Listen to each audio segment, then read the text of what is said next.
Hello, class. Today we're going to be discussing the Bill of Rights. The Bill of Rights is seen as the most important document that was added to the Constitution of the United States. We know that there are 10 amendments to the Constitution, and there was actually Virginia actually offered up more amendments to be added to the Constitution that was turned down.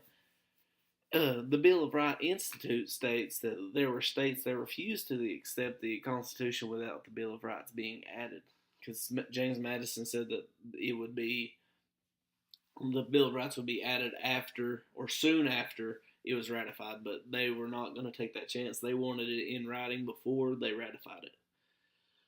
The way that the Bill of Rights are numbered, being the first of freedom of speech, I feel that the Founding Fathers put the Bill of Rights in order of what they seem most important. This explains why freedom of speech and freedom of religion were the first amendments that were added. This was seen as the most important right to the Founding Fathers because it was so significant that they understood and they were able to speak their mind and tell the government what they were doing wrong and let the government of Britain know that there were issues going on that needed to be corrected, but they weren't able to do that. Their freedom of speech was broke down, and we know that because there are secret letters that they were not allowed to speak out loud. They weren't allowed to go out and criticize Parliament or the King.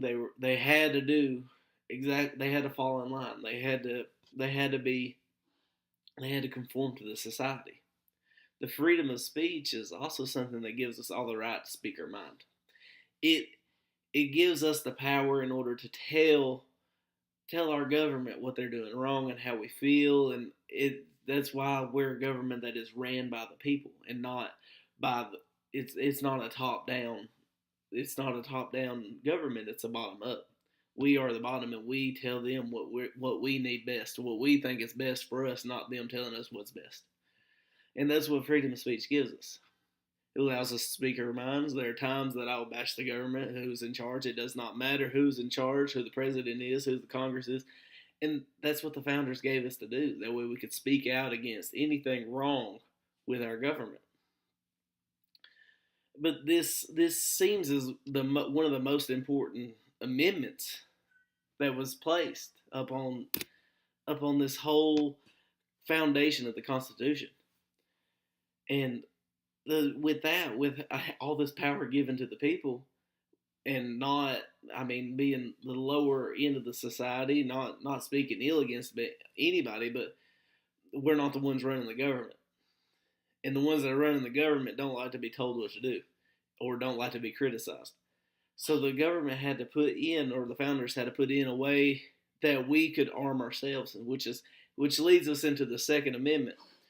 I wish that there was plenty of time to go in and do all the amendments this way, but the Second Amendment is also seen as one of the most important because it protects us.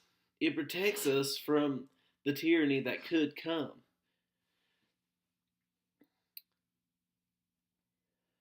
In the Rights of Mankind, a history of an American Bill of Rights, it states that the history of the Bill of Rights is the history of liberty itself.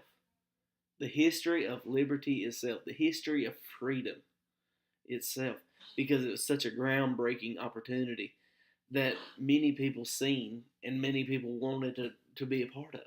And that was really the make or break if this Constitution was going to work out or not, whether the Bill of Rights was going to be added in before or after, if it was going to be in there at all, or if it was just going to be thrown out the door. And the Bill of Rights, I completely agree with that statement. It states that the history of the Bill of Rights is history of liberty itself. Thank you.